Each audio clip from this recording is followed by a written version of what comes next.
Ito naman sa kabila. Kanina.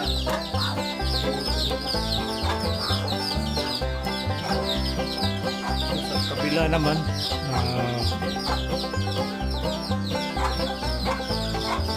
14 heads ito rin na sisyo.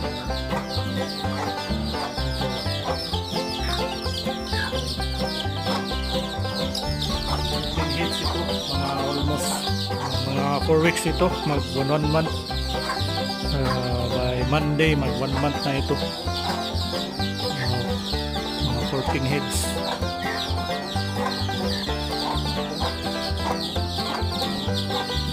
Yan ang advantage sa ganitong kalaking brooding area, kasi hindi ma-stress yung mga sisyo natin, saka malaki ang area nila. Pasya